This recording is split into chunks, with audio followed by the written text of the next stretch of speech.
Здраво на сите, добре дојдовте на уште еден подкаст на каналот Татунчо. Речи си 20 часоте. Подкастот беше најавен во живо во 19 часот. Техниката и оние бесплатни можности за стриминг во живо денеска буквално откажа и после сите обиди да се направи било каков видео во живо, ништо не успеа и затоа се откажав од тоа и ќе го снимиме вака на Skype како во старите добри времиња и после ќе го пуштам видеото офлайн. Наспроти мене го имате мојот драг пријател Димче Ацков Сонцогор, со кого вака се договоривме одамна дека од време на време ќе се гледаме и ќе разговараме на теми кои што се актуелни во моментот. Не геополитички теми, ама онака наши теми. Така што, Димче, благодарам за трпението и добре дојде повторно на каналот Татунчо. Здраво, живо, добро те најдов и само да кажам и јас дека луѓе не е лесно да се функционира со минимални средства, со стара опрема и без поддршка секако. Така, јас вака. Господине Ацков, дали е точно дека вие ќе отварате банка во Велес со директна поддршка на Ротшилд? Па видете, јас добив многу спонзорства од кладилници, од Бехтел и Енке таму кои даваат пари, не знам, другите сите што не пустошат у Македонија и моментално да се богатам од нивните пари. И тоа е тоа, луѓето треба да сватат дека ние кубуриме со минимални средства. И јас тоа секогаш го кажувам и мора да луѓето да им се каже дека мора еднаш да пресечат и да ни дадат поддршка. Како и да звучи, сакате, волете го молење, питачење, викајте го, а се работи за повисока цел, луѓе. Се работи, немам ја друга работа, си ги трошам времето тука, значи се работи за повисока цел. Како не свативте до сега? Значи има многу луѓе што се водат и што се прокламираат дека знаат што се случува, а од друга страна не се уклучуваат у борбата на никој начин. Значи мора едноставно да се уклучите на некој начин. Дајте поддршка или ви отворете канал, одете, снимајте, правете што мислите дека е најдобро, па јас ќе ве поддржам тогаш. Така, апсолутно. И ресторанот додам да вечерам, измеѓу ќе ве поддржам. Што? Лесно ми е така да ве поддржам. Така. Значи, јас сум реален човек и не ги разбирам луѓето. Сите испадна ќе само зборуваат, знаеш како е тоа? Викаат јуриш и бегаат назад. Е така е. Во денешно време, Димче, значи Android телефон речи си сите имаат. Можеби со исклучок на оние што имаат, нели, од другата компанија за да не правим реклама. Што значи сите што имаат Android телефони имаат Google акаунт. Имајќи Google акаунт по автоматизам, нели, Google акаунтот е поврзан со YouTube и се велам на Facebook ме следат неколку илјади луѓе. На тебе се следат на Facebook исто неколку илјади луѓе. Тие луѓе, значи само по едно споделување да направат и по еден subscribe да кликнат, веќе одиме во една, да речеме, поинаква насока, а сега не сакам да кажувам дека јас тука ние нешто посебно правиме во смисло на тоа дека сега ќе ги извадиме сите светски заговорни. Од друга страна, ако отидете да видите што се случува на мејнстрим телевизиите и ако видите во кој правец се туркаат работите, ќе видите дека она што јас го зборувам тука на мојот канал се остварува. Тоа е дека мислата, вниманието се насочуваат во одреден правец, ако си ги пуштите вестите помеѓу 3-4 стресни и блюткави турски серии и дури некогаш, по мене ми е, како да кажам, жал да го кажам, дури испереноста на мозокот, свеста дека мозокот е исперен, не постои, затоа што толку многу е навлезено тоа во функционирање, како да кажам, супер функционира. Функционира, они користат се, например, ја пред некој време дадов информација на мојот канал дека Македонија падна под 30% со шумите. Значи ние веќе дојдовме до низок степен на шуми толку многу што треба да биде главна вест на секаде. Никој не го пренесе освен ја, ете тие кога го превземеш и уште еден-два канала. Толку ни се можностите за ширење на тие вистински информации. Доколку мејнстрим и сите другите или ние ако сме големи канали, успееме да ги испровоцираме политичарите со нашата моќ и големо што имаме, ако имаме посетеност, ако имаме зад нас габарит од 20, 30, 50 или луѓе што не следат, ние ќе издействуваме да се воведе мораториум на сечење шума. Ако неки им речеме сите мои 50 или луѓе, ви ги носам пред влада или ќе имаме моќ да правиме реални промени, ако не поддржат луѓето. Затоа што некои работи едноставно може да ги слушнат само тука, како од духовна сфера, така и од реалност. Значи, јас за тоа викам ние да растеме да не поддржат луѓето, не за нешто друго, не за ја шо, да станам славен и шо ќе ми смени мене животот, ништо. Едноставно јас ете и ти имаме таква потреба да ја изнесуваме вистината на луѓето, за да направиме реална промена. Ако имаме ние голема поддршка, ти ако имаш голема поддршка, ние се поддржиме, уште некој друг канал, ние ќе правиме реални промени во нашата средина. Реални промени. Јас имам чувство дека многу пати кога кај нас имаме реални проблеми, обичниот човек поминува покрај вели имам поважна работа. Имам поважна работа, сега не можам. Ова е еден многу непријатен случај кој што мислам дека го имам раскажувано. Јас бев сведок на тоа како луѓе седат од едната страна на Вардар и чекаат. Една жена во Вардар беше во реката, беше јануари, значи зима беше. Кога ќе однесе водата? Бе викам луѓе, наместо да размислуваме за тоа да ја спасиме жена. Дур стигнеме од другиот крај ќе однесе водата. И така со сите проблеми некако одиме кон тоа. Јас на пример разговарав со утрово, откако се договоривме за муабетов, разговарав со Ѓорги од Прилеп. И тоа беше рано сабајле, значи 6 и нешто. Предпоставам дека никој нормален, ако може да спие во 6 и пол сабајле, не станува во 6 и пол сабајле. Каде се наоѓав јас денче? Се наоѓав на работа. И ме прашува Ѓорги што правиш, како правиш, велам на работа сум. И знаеш, разговараше ми вика треба да се вратиш во Македонија, треба да знаеш. И се согласувам со него. Знам дека на запад работите не стојат така добро, ама работата е што многу луѓе не сваќаат дека и Македонија е во тој западен кош и дека се што се случува на запад кај нас се случува 3 пати полошо, со тоа што старите патишта стануваат постари, како што рече тој, шумите ако се сечеле со еден интензитет сега се зголемуваат. И јас мислев дека тоа видео што го направивме со Ѓорги, а ја ставив мојата слика, не сакав да се гледа моето видео, затоа што верували или не ја правев додека возев во кола и одев на работа. Сметав дека е толку важно да го направиме тоа видео, каде што зборува за што протестираат, како протестираат, тоа видео нема 1000 прегледи. Значи, тоа што таму еден цел град ќе остане без питка вода, не е важно за помалку од 1000 луѓе. Викам, што направив јас? Значи, нешто не е во ред со тоа што го правам.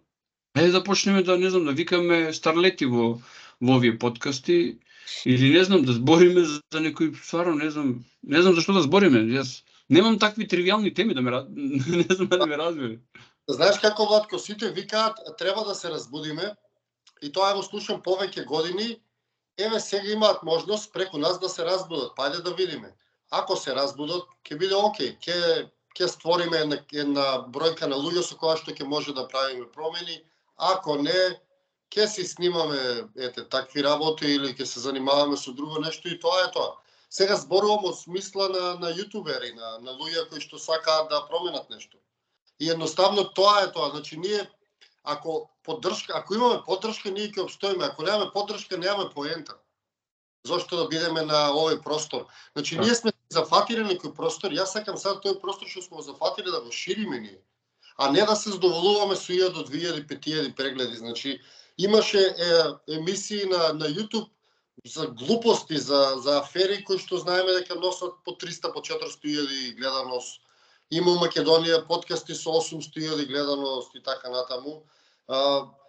Едноставно се разочаруваш кога ќе видиш тие работи, затоа што ти работиш нешто што е многу поопасно од нив. Например, ти се доведуваш напред на некој начин со твоите размислувања. Ние сме на некој начин против се тоа што се случува, против системот, да не речем, против нивните структури, нивната моќност и сите работи што ги држат во своји раце. И ти се поставуваш против тоа, се доведуваш во опасност и нормално е да очекуваш нешто за возврат. Значи нормално е, луѓе, не е ова кукање или нешто, едноставно очекуваш нешто за возврат затоа што си ризикувал нешто. Едноставно. Знаеш како јас многу пати зборувам за оно што значи монетарен систем. Значи, ако ме прашаш мене, тој е најдосадната тема на светот, а истовремено најважната тема на светот. Знам, на многу пријатели на профилите гледам од време на време гледам, кои се овие статистики во светот должи, односно земјите во светот должат толку, волку, нолку, кому тоа должат? И знаеш, кога ќе ги видам таквите статуси, велам, јас имам најмалку 5-6 видеа во документарна форма и уште толку онака зборувајќи и објаснувам како се произведува тој долг, како го генерираат, како тоа функционира кога го живееле во еден нормален свет, како тоа би било проглашено за тежок криминал, ама не бидејќи законите во светот функционираат така, значи сум се потрудил да го истражам и да го објаснам. Не само што нема гледаност, тие малку што ќе ме гледаат, ме провоцираат со коментари од типот, ти се разбираш нешто, има тука професори на факултет или вака или онака. И денеска баш размислував за тие што ќе дојдат на каналот и ќе хейтаат, да го употребиме тој англицизам. Мислев, знаеш, да баш во овој подкаст да кажам нешто против нив, да го изразам мојот бес. Знаеш што сватив, Немче, дека тоа е израз на малодушноста во која се доведени луѓето. Ќе отидат на некој голем гледан канал или на телевизија, па не ни можат да го направат тоа и ќе бидат игнорирани. Сега ќе дојдат кај Димче или кај Владко и ќе речете сега на овој ќе му кажам дека не е во право. И ќе ни кажат дека не сме, дури ќе ни спровоцираат или ќе ни навредат нешто на лична основа. И чувството што ме обзема, верувал или не, веќе не е ни гнев, туку е повеќе си велам овие кутри луѓе, па ако не дојдат тука да се издуваат, нема каде да додат. Така што, ги поздравувам моите хейтери и да им кажам дека сочувствувам со нив. Те разбирам, тоа ти е убав став, ама од друга страна не можеме ние да бидеме вреки за удирање и да трпиме емоционални проблеми и лузни поради тие луѓе. Ние сега посветуваме поголема борба со тие луѓе отколку со системот и со вистинските. Значи ние сега дојдовме до степен системот се издресира своји кучиња и сега тие кучиња ни се съскаат нас. И ние не можеме да стасаме до системот поради сите тие луѓе, така наречени кучиња на системот, кои што нас не се съскаат. И сад ти треба да се замараме со нив, за да стасаме до реалниот проблем.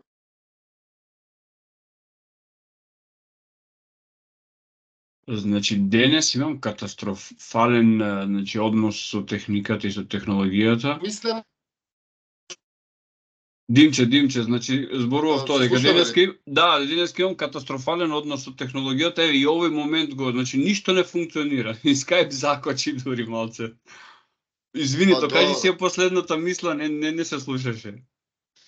Ти кажав дека системот веќе 1000 години создава своји војници преку институциите војска, полиција, навивачки групи, религии, завршиш со тоа. Сега регрутира и создава луѓе. Значи веќе оди во нареден степен. Системот сега создава луѓе кои што ќе се борат за него. Значи кога заврши со создавање на сите тие слуги негови така наречени институции, сега он почна да создава луѓе кои што ќе ги контролира. Не знам дали си огледал филмот како се викаш со Дензел Вашингтон, кога со збор ги активираат луѓето. Не ми текнуе на името на филмот, ама ги зимаат од мали, им го перат мозокот и потоа со употреба на еден збор они се активираат и почињаат да се понашаат на начин на кој што системот сака. Манчуријан кандидат се вика филмот. Манчуријан кандидат. Да. Треба Тие да се- огледаат, да стане јасно за што зборувам. Так, тие се така наречени sleepers или спијачи. То се луѓе кои што не се ни свесни дека треба да направат нешто, а се програмирани да го направат. Тоа е Па длабоко во нивната системот подсвест. да толку напред, што создаде сега армија на такви луѓе. Тие луѓе не ги насочуваат на друго место, туку ги насочуваат против луѓе кои што гледаат да дознаат вистината или луѓе кои што ја зборуваат вистината. Ние сме тука некаде, или ја зборуваме вистината или трагаме кон неа. И они ги насочуваат тие луѓе спрема нас. Затоа ти имаш толку напади, затоа ја имам толку напади, затоа кога ќе објавиме на Facebook, ја имам на пример кај знам 10 во 13.000 следачи, имам само 20-30 лајка на теми кои што се блиску до вистината. Ако постирам, го имам тоа експериментирано, а ако постирам нешто што е блиску до мејнстримот, тогаш имам многу лајкови, значи допира до многу луѓе. И тој сегмент е контролиран. Кои теми ги обработуваме ние? А ние обработуваме теми кои што се блиску до вистината или се самата вистина. Знаеш како, теми кои што јас обработував на почетокот едни теми кои што ги нареков пирамида на моќта. И сега гледачите ако сакаат нека си отидат на интернет и ги напишат Pyramid of Power. Дури не е ни тајно, се гледа како оди таа пирамида. И таа пирамида, Димче, во минатото, значи врвот на таа пирамида бил многу поочигледен. Сега тој малце сега разбиен и мислиме дека ако некој е во банкарство или ако банките се на една страна, дека големите компании се на друга страна и дека црквата е на трета страна, а не сваќаат дека сите тие институции, власта сега, новата влада што ќе биде, дека сите тие институции се направени да контролираат одреден аспект од нашиот живот. И тука нема компромис. И затоа сите имаат како еден вид на догми. Политичарите имаат една догма, банкарите имаат друга догма, индустријалците имаат трета догма. И сите мислат, чекај јас да се ја завршам, јас искрено кажувам, јас сум заробен човек, ама сум свесен за решетките околу мене. Јас секој ден трескам по тие решетки, кажувам дека сакам да бидам слободен. Па има многу луѓе велат, ама ако ние ги префарбаме во златна боја, знаеш дека е баш онака симпатично? Може и внатре позади решетките да се организираме, друштвенци ќе си направиме, театарска група, ќе се дружиме, што мора да излегуваме надвор на слобода?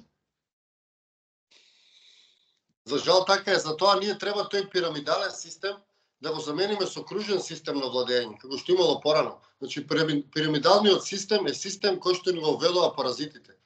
Додека во кружниот тек на владење сите имаме право. Немаме никој над нас. Така било порано, се создавале совет на старешини и они решавале. А било кружен тип на владење. Пирамидалниот систем е систем на робови и на владетели, за жал. Тоа е тоа. И додека го имаме тој систем на владење, ќе бидеме во тешка ситуација, односно одреден број на луѓе само ќе го гледаат тоа, другите ќе слушаат едноставно слепо. На таа тема луѓето треба да сватат дека мора пирамидалниот систем една за секојаш да замине и да се врати кружен ток на владење. Да, она хоризонтала, родова заедница. Па е нормално, да. Нешто што ни го представуваат како заостанато, замислете се ни представуваат како да е назадно, а светот оди назад во оваа напредност. Напредност е затоа што мислиме дека ова пластикава тука што има светуцкави бои, дека тоа е јаката напредна технологија, а ти го кажуваш тоа, јас го кажувам тоа, дека не само луѓето некогаш, и ние ги имаме тие вградени способности, само што се заспиени, се блокирани. Да ја имаме истата таа технологија внатре во нас, природно. Еве ќе кажам пример, телепатија. Да се комуницира, јас ти да немаме потреба од овој компјутер и од овој екран за да комуницираме, се комуницира на далечина. Значи, телекинеза, се извинувам, ми влезе нешто во кот. Кога ќе се зборува за тоа како се изградени одредени големи џиновски камени структури, тој каменот што го кажуваше прстенот на џинот. Туку така се стркало и баш таква форма има таму. И кога ќе им кажуваш на луѓето дека порано постоеле луѓе кои што ја имале таа духовна моќ да ја менуваат материјата околу себе каква и да е, И вика, бајде сега, кои глупости ги кажеш. А од друга страна, погледнете го светот. Влезете во најобична продавница или во најобична аптека, тоа во аптека ми се има случајно. Ќе влезеш во аптека и имаш чувство дека сакаш сите лекови да ги купиш. Дали си го имал тоа чувство? Во аптека си викам, дали сум нормален јас во аптека, сакам да ги купам сите лекови, ништо не ми. Интересно. Па затоа што тоа е магија, значи секоја реклама, секој надпис е некој вид на магија. Јас има еден пример како работат тие маркетинг компании. Луѓе пласираат производ во кој што се прави торта од прав. Значи тортата се прави, само ја ставаш со вода. Ништо не треба направиш за да биде готова. На луѓето не им се продава таа торта и тие контактираат едно од најстарите маркетинг агенции, затоа што знаете дека маркетинг агенциите се порано окултистите што биле, тие луѓето што го знаат како функционира нашето тело и нашиот мозок. И таа маркетинг агенција во рецептот додава само, го зема истиот производ што е за тортата, правот, и додава само, додадете едно јајце на надписот на кутијата. И потоа тој производ во наредните неколку недели се продава во 5 милиона, ја трошат цела залиха што им била за цела година за 3 недели. Само со тоа што таа маркетинг компанија додадете едно јајце. Затоа што луѓето тогаш ќе се чувствуваат дека нешто прават, а не само на готово. Не разбираш? Така. Не ми е моветот за рекламата, туку за знаењето кој што ги имаат тие маркетинг агенции, ако вратиш назад, се стари многу долго и имаат окултистичко позадина. И они знаат нашето тело како функционира и нашиот мозок. И они го користат тоа моментално од најразлични причини, да не контролираат, да не ги зимаат парите и да не раководат. Затоа они знаат што да ни направат нас. Овој пример го кажав од наједноставен, има многу други примери кај што се докажува дека они знаат за нашето тело, а наш ни даваат само површни информации како функционира нашето тело и ние мислиме дека знаеме. Јас учев анатомија, на пример, и ти учи само основни работи, не те учи ништо повеќе. Па да, јас на мои зрели години научив дека ние во центарот на мозокот ја имаме таа пинеална жлезда која што е всушност неколку милиметри, а е чудо од жлезда и ги лачи најважните работи кои што се битни токму за тој духовен развој. Значи, ова што го спомна ти ме потсети на една стара програма во југословенско време, се надевам дека се сеќаваш и ти, каде што имаше програма за готвење, во таа програма на готвење тој куварот различни рецепти правеше и на крајот вели и додадете една кашица вегета. Практично целата работа беше вегета да се изрекламира во тоа. Сите рецепти беа со вегета. Ама знаењето, него му е кажано во кој момент, со кој тон и со која позадина да го каже тоа. Затоа што тонот има многу значење. Например, во богослужба на факултетите и поповите ги учат како да зборуваат со кој тон за ти да се осеќаш успано. Ме разбираш? Так. И едноставно многу е важно и тонот и сето тоа знаење што го употребуваат против нас. И луѓето се малку наивни и мислат дека никој ништо не им прави, дека они сите тие работи што ги купуваат, ги купиле поради тоа што им треба, а не им треба. Ако се реални луѓето ќе видат колку се изманипулирани, влези во еден дом, кај мене куќата е празна, нема ништо, на пример, затоа што тие магии не делуваат на мене, да кажам накратко. Доколку делуваат тие магии, јас секој ден ќе мркнев по нешто дома и домот ќе им беше пренатрупан. Луѓето мислат дека тие работи им требаат, тие не се ни свесни зошто ги купуваат сите тие работи. Едноставно не знаат, јас ќе им кажам, затоа што се магепсани од тие маркетинг компании, така наречени, и едноставно тоа треба да најдат сила да се борат против тоа чувство, затоа што тоа не е нивно чувство да купуваат работи. Има еден клип, го гледав сега на YouTube, некој дечко направил, ги земал сите работи што ги има дома и пробувал да ги носи. Тој испаѓа со 20 капи на него. Пробува да облече 10 пара патики. Пробува да облече 5 јакни и така испаѓа. Значи, покажува колку не ни требаат нас работите. Ама страшното е што ние тие работи ги купуваме под хипноза и под магија. Не ги купуваме под чиста совест и не ни требаат. И сега ме потсети на едно видео кое што го направив јас, во она документарна форма, се вика Празници. Еве ги поканувам гледачите, нека се вратат на тоа видео и нека го гледаат. Лани го направив отприлика во очи на 2 август. И сега, првин кажав дека постојат неколку типови на празници, значи имаме празник, прослава и чествување. Празник, не битно сега да навлегувам, луѓето ќе си го видат, ама идејата е дека сите празници во календарот така се наредени и со сите празници е поврзана некаква консумеристичка треска. Дали за Великден се купуваат јајца и јагнешко месо, дали за Свети Валентин парфеми, подароци, не знам што, или другите што велат, ние сме за Свети Трифун, па ќе купуваме алкохол сега. И за сите тие празници, во меѓувреме распоредени неколку сурогат празници, како што се Хелоуин, како што се Црн петок, не знам што. Значи, буквално постојано се има тензијата за само тие пари што се имаат во џебот, дури да се задолжи човек и да купува. И убаво кажуваш. Има еден добар филм, макар холивудски, комерцијален, се вика Up in the Air. Станува збор за еден професионалец, го глуми Џордж Клуни, кој што е професионалец во давање откази на луѓето. И тој, бидејќи е постојано на патување из цела Америка, научил како да живее со еден куфер.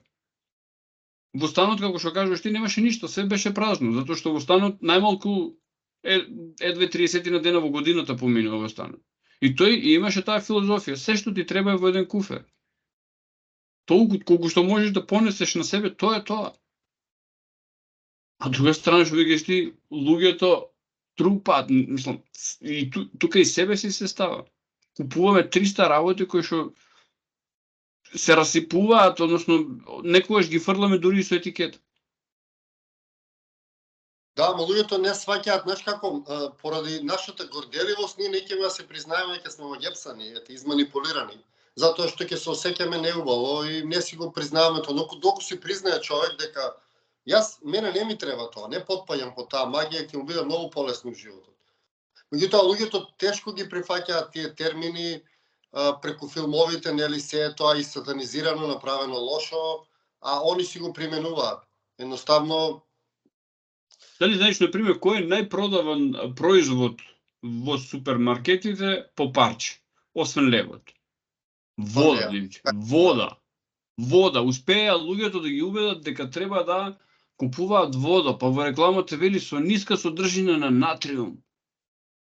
Да. И после одиш јадеш солена храна и тој натриум што си го заштедил со, не знам, 1 тон вода, го јадеш со една порција пржени компирчиња, не знам.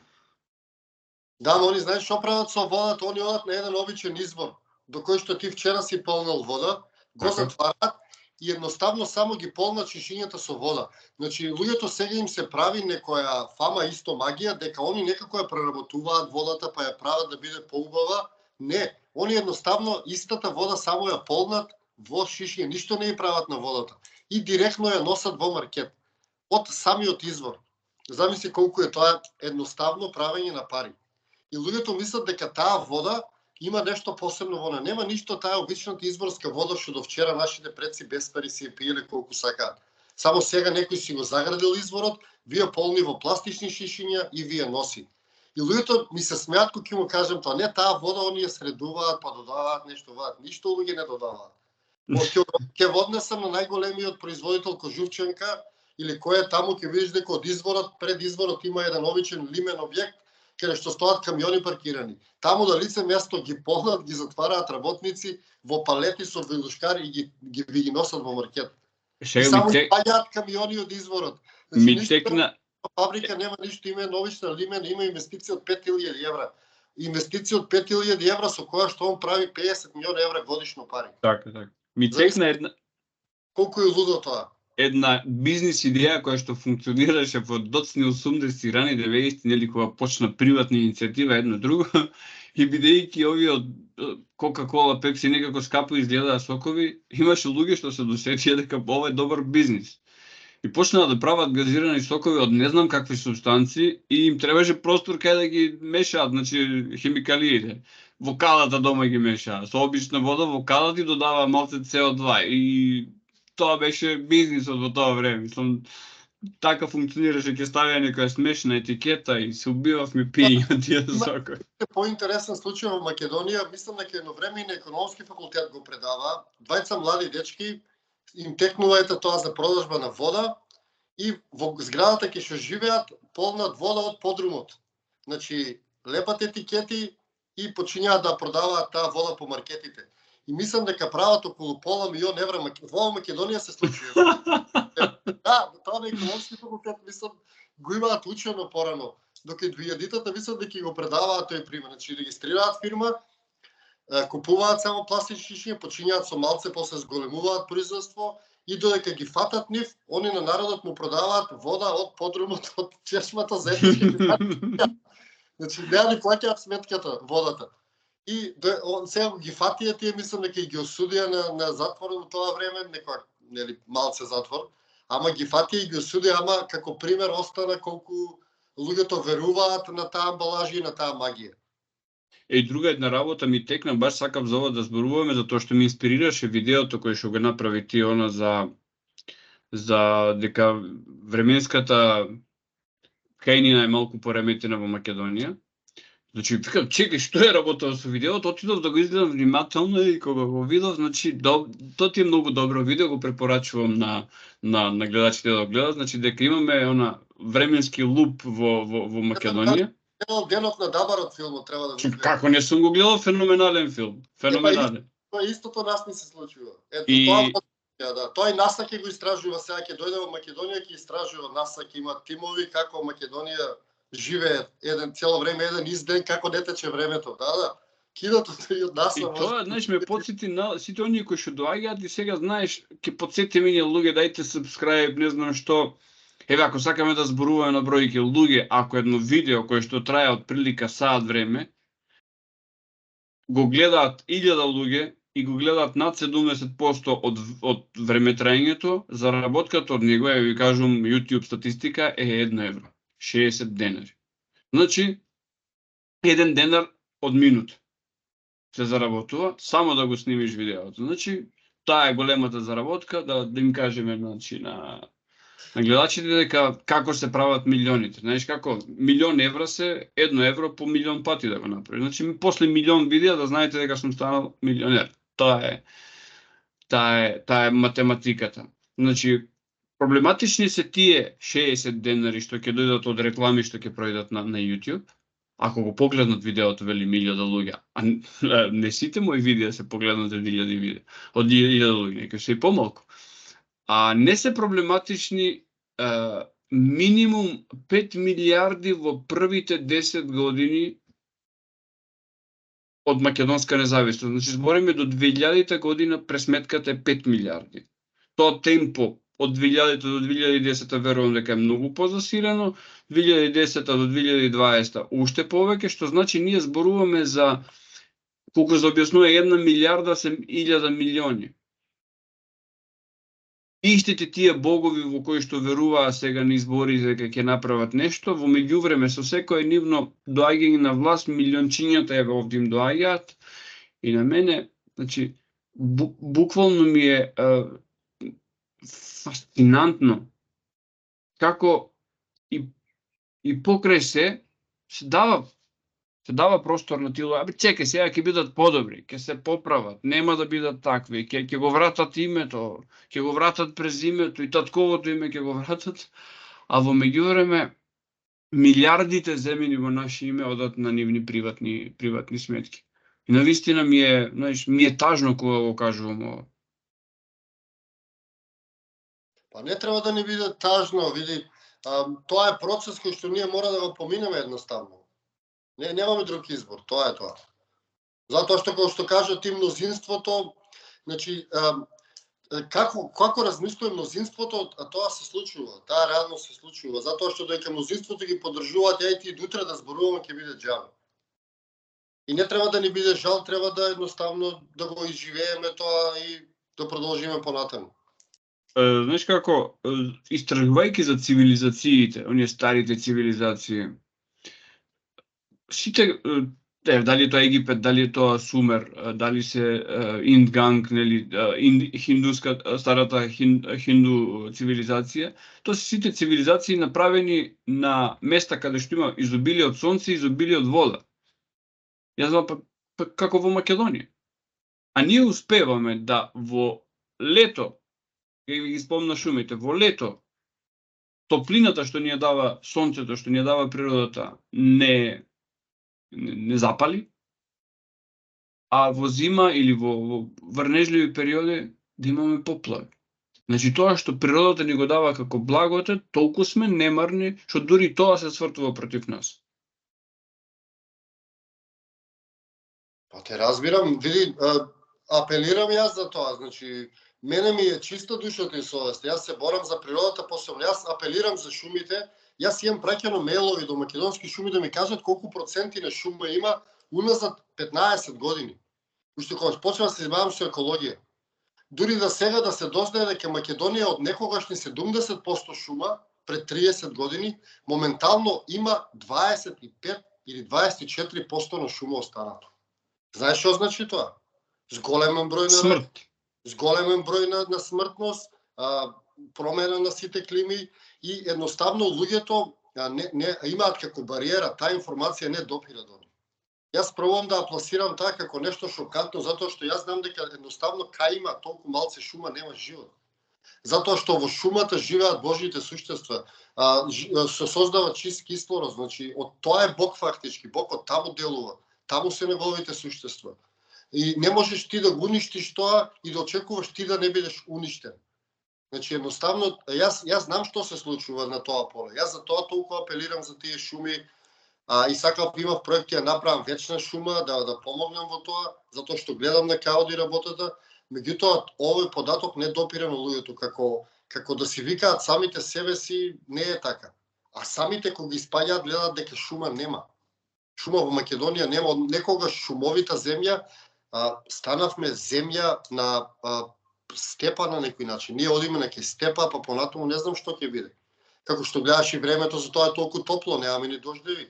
Лани имавме 50 степени температура, ако имавме шуми немаше тоа да се случи. Имавме 100.000 починати од загаден воздух, ако имавме шуми немаше тоа да се случи. Имаме само во Кочани, прочита последните 2 месеца нови 350 случаи од рак во Кочани. За март и април месец беа тие податоци извадени. Во Кочани имали жители воопшто да има толку ново заболени од рак. Замисли податоци. Јас ги читам тие податоци, мене душата ме боли. Значи ми се тресе целото битие, значи како може тие работи да не произведат реакција кај тебе. Ако треба плачи, не мора да испаднеш, значи реагирај некако, не умирај. Значи и тој податок и тоа треба да се спомне на овие независни подкасти што имаме, дека луѓето ги умртвуваат преку тие источно-западни пракси што ни ги воведоа. Ги прават замрзнати. Значи реагирај човек, реагирај. Немој да мислиш дека ако реагираш ќе ти стане нешто лошо. Плачи ако треба, направи некоја реакција. Важно да има реакција да се прошири таа емоција. Да не бидеме рамнодушни спрема тоа што се случува, затоа што тоа е најлошото. Па од таму одиме нагоре. Од таа наша реакција било каква да е, од таму можеме да преминеме нагоре во наше реагирање. Додека нема реакција, ние не можеме да одиме никаде. Тоа ние сме на позитивна нула. Од нула не можеш да мрднеш. И затоа им викам луѓето, реагирајте на тие податоци. Оти кај нас знаеш во каква стапица се донесе народот. Ние сме многу моќен енергетски народ. Значи ние можеме да влијаеме на светот со нашата реакција, не само нашата средина. И сега нас ни ги воведоа тие источни пракси, обработени од американците и нивните тајни служби, преку тие гурува ни ги донесоа и луѓето ги прават тука замрзнати. Ти вика ти треба само да се смееш и да не се замараш со ништо. Замисли. Тоа кај нас стана некоја епидемија и луѓето викаат јас не се замарам. И он се гордее со тоа. Замисли човек што не се замара, што не му трепери срцето кога ги слушне нешто лошо, он се гордее со таа негова реакција. И тоа го слушам многу често. Ти можеби не се движиш из Македонија. Тоа е некоја епидемија на луѓе кои не реагираат, а најчесто се поврзани со тие сатанистички пракси преку западот, истокот, што ни дојдоа тука. Јас знам оваа статистика дека во Македонија најголем степен на самоубиства има во професијата life coach. Тоа значи животен тренер. Демек тоа што го кажеш ти како да бидеш позитивен, како да бидеш, значи што велиш ти се да гледаш некако со неутрални очи, демек еј пожар, види како што имаше едно време радувањето на Радован, не знам дали ти текнува. Диши, пожар има диши ќе ти рече. Ќе ти кажат како да ги ставиш раците и ќе ти рече диши и ќе помине. Па ќе помине. Не е работа дали помине. Кога го спомна Кочани, значи јас сум од Кочани, не знам дали го знаеше тој податок. Не знам. Јас сум од Кочани и сега ќе ти кажам зашто е така. Има една во Кочани во времето на Југославија имаше една фабрика, се викаше Хартија. Во југословенско време сите имиња на фабрики беа едноставни. Се викаше Хартија, беше единствената фабрика за производство на хартија во Македонија и единствената фабрика за хартија во Југославија која што произведуваше хартија од слама, а не од дрво, затоа што во Кочани имаше изобилие на слама заради оризот и произведуваше хартија од слама, што значи беше еколошка фабрика. Подоцна таа фабрика нормално беше однесена во стечај и во пропаст и сега е приватизирана. И тие што ја приватизираат таа фабрика, ја користат таа стара технологија од пред 50 години, повторно прават некакви картони, некаква хартија, но како погонско гориво користат ѓубре. Да, ама исто податок е и оризот. Значи, кочанскиот ориз е од 7 до 9 пати повеќе прскен од обичниот ориз. Кочанскиот ориз во голем број од европски земји кои што имаат систем на мерење, не го примаат. Не го примаат. Едноставно затоа што има од 7 до 9 пати поголема концентрација на тие хемикалии со кои е прскен. И верувам дека голем број на тие заболени од рак е поради тие пестициди, огромен број на пестициди што ги користат сега во Така и друга една работа сега што ја гледав по порталите, дека депонијата што е над градот, значи е над градот, високо е над него, што значи константно е запален и константно согорува. И што значи тој чатот од депонијата оди долу. Што значи од кај да се сврти, значи јас кога додам во Кочани, особено во зимските месеци, таму воздухот мириса. Во Чернобил да се дозе во Чернобил, значи буквално мириса кога да си во близина на вулкан. Жал ми е. Опипливо е. Жал ми е, многу ми е жал за тоа. Се надевам дека ќе се изнајде некое решение. Луѓето треба да се организираат и едноставно да ги блокираат тие патишта, граѓанска непослушност имаат на располагање, значи мора да прават нешто. Доста се кријат, сите викаат ја правам работи заради децата. Ајде направете работи заради децата. Направете, жртвувајте нешто, испаднете, граѓанска непослушност прогласете во Кочани. Ви ги трудат децата, која е логиката на вашето постоење? Имате механизми. Јас не сум никога за насилство, не верувам во тоа, верувам во чист мир, во љубов и токму заради тоа граѓанската непослушност е најубаво орудие. Едноставно граѓански непослушност ништо не плаќам. Овој месец цело Кочани ништо не плаќа. Виж како ќе изгасат и депонии и фабрики и ќе регулираат се, затоа што они се навикнати на тие пари што им идат од тие таму 30.000 луѓе. Еден месец да не плати никој ништо, се ќе се смени. Многу едноставно е тоа. Многу едноставно. Само луѓето не ја сваќаат сопствената моќ. Моќта на човекот е огромна. Може да реагира на сите начини. Политичарот не може да реагира затоа што он е купен, он е поседуван од некој, а обичниот човек не е поседуван од никој. И затоа може да направи промена доколку свати.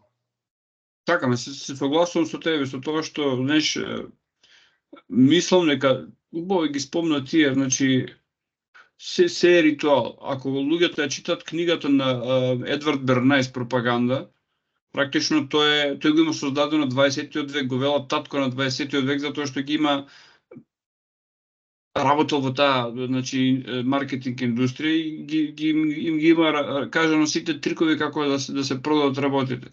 Значи окултистичките друштва од минатото се префрлени во маркетинг агенции и во друштва за осигурување. Значи најголемите окултистични движења во минатото што ги учиме сега се маркетинг компании. Јас на маркетинг компанија истражував кога навлегував видов дека е 800 години стара.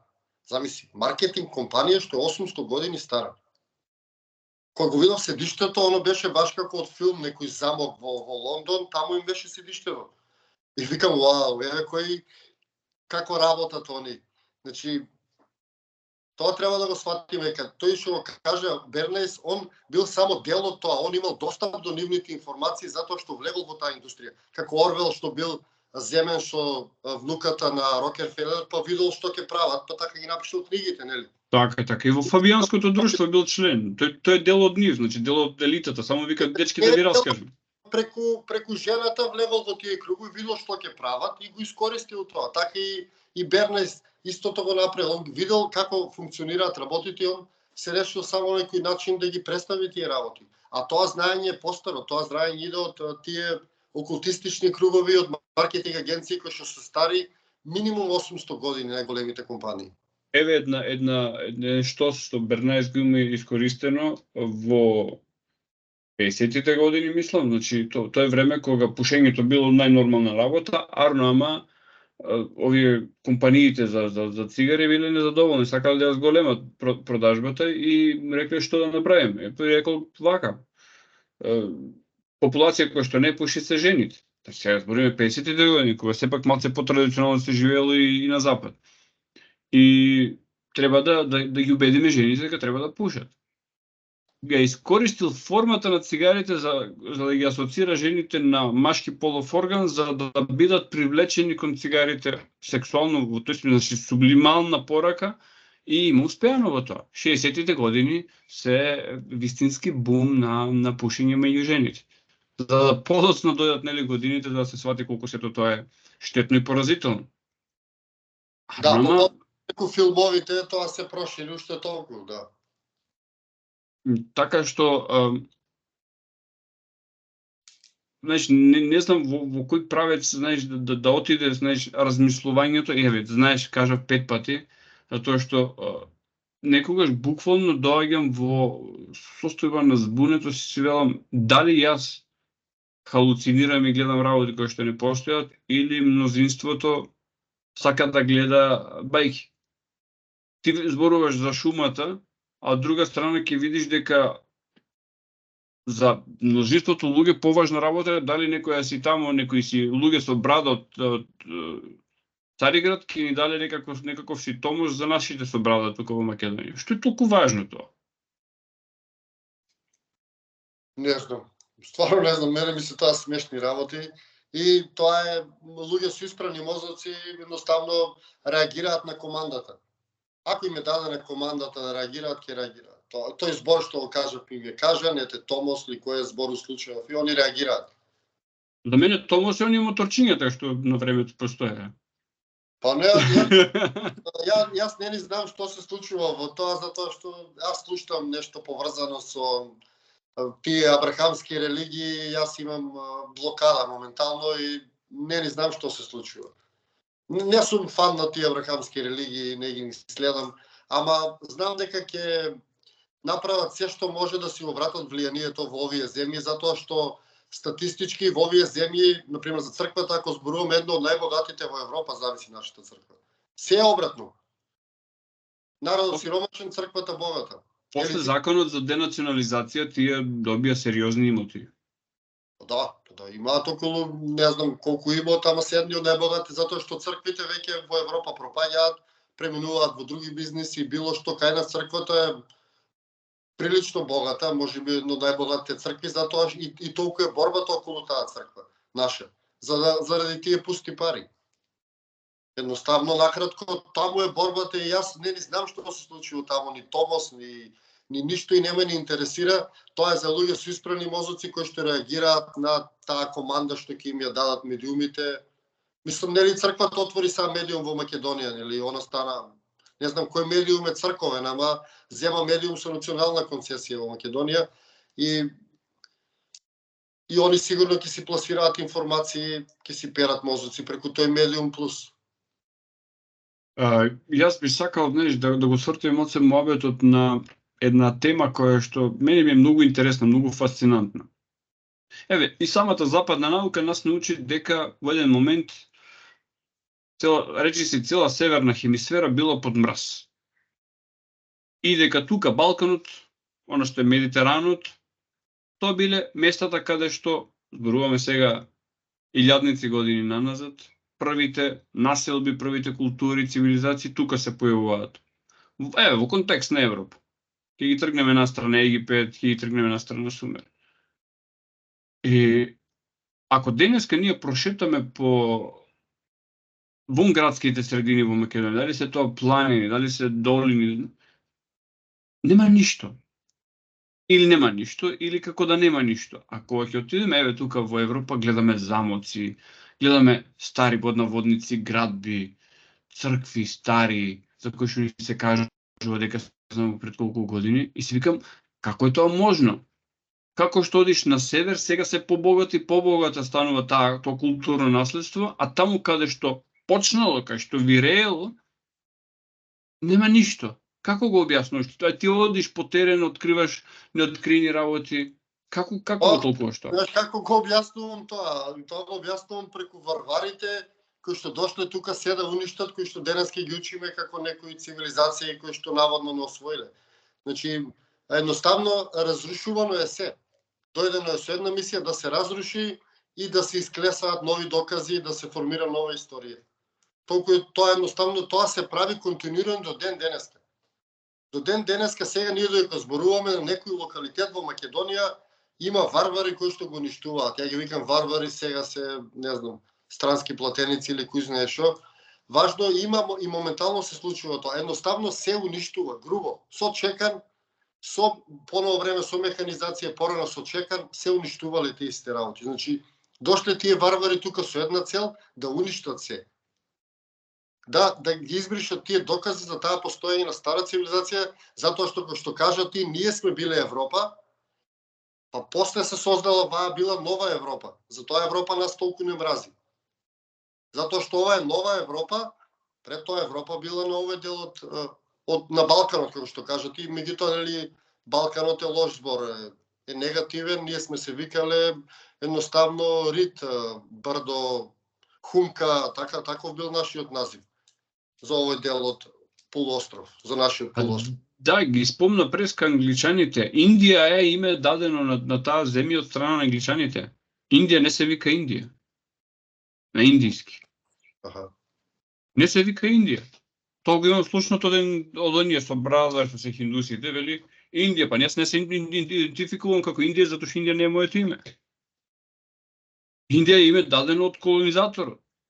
Па нормално и тој колонизатор или тие варвари, колонизатори, тоа се варвари, не знам зашто толку фенси израз им даваме модерен колонизатори, кои тоа се едноставно варвари, индијанците кои што ги викале белите варвари. Индијанците најубаво ги именувале тие како бели варвари. И тие кажале дека кога ќе дојде бел варвар, не смеш да му дозволиш ни да ти се обрати. Имало таков проглас меѓу индијанците. Требало да ставиш раката и да им кажеш стоп со вашите лажни зборови, вашите лажни богови, кои што ќе не однесат во пропаст. Имало проглас меѓу индијанците за белите варвари, како да се понашаат, да не им биде дозволено ни да им зборуваат, затоа што имало можност да ги магепсаат. Тоа го викале индијанците за тие колонизатори, односно бели варвари. Тоа се варварите, исто тие варвари кај нас уништија се, за тоа твоето прашање. Наједноставно уништено е се.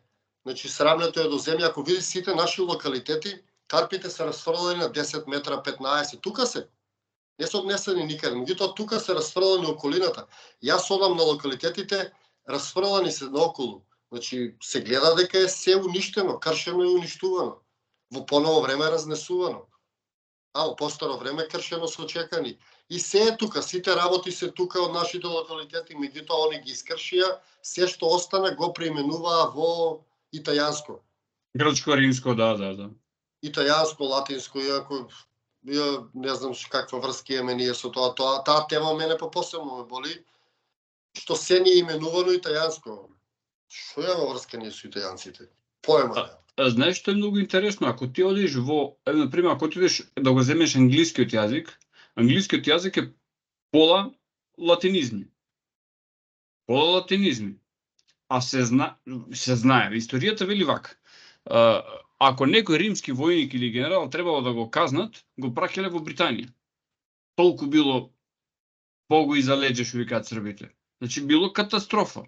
Тие што сакале, знаеш, да ги наградат, ги праќале во Египет, во Јужна Италија, тука во Македонија. Значи римјаните. И сега пола англиски јазик заради тоа што извесен период се задржале римјаните, и то сами си отишле римјаните, сватиле дека климата не е убава, сами си отишле. Единственото место кое што римјаните го напуштаат без војна е Британија. Пола јазик им е со латинизми. А ние кога сме биле тука подолго под Рим, а во македонскиот јазик, во сите јазици што не се што ги викаме нели словенски, од Словенија до Бугарија. Во сите јазици степенот на латинизми сега навлегуваат со тие модерни нели изрази. Степенот на латинизми во оригиналниот македонски јазик е нула. Има една книга која што ја читам поврзана со старите цивилизации од еден полски автор, се вика Кога сонцето беше бог. Преводот е од 80-тите години.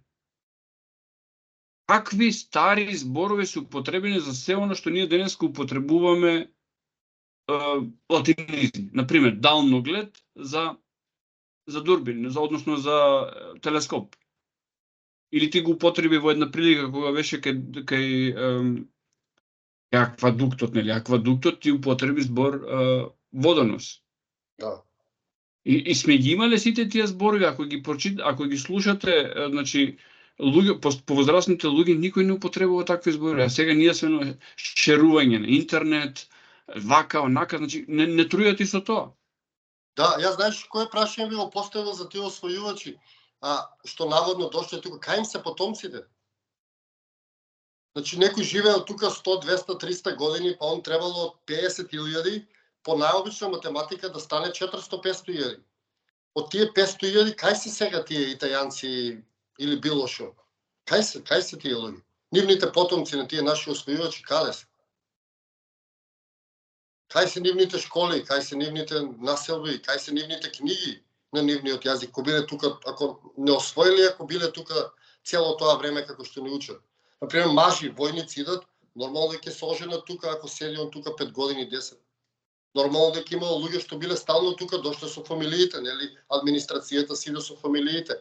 Па од една, гледаме сега во Австралија, веќе македонците трета генерација не зборуваат македонски. Така.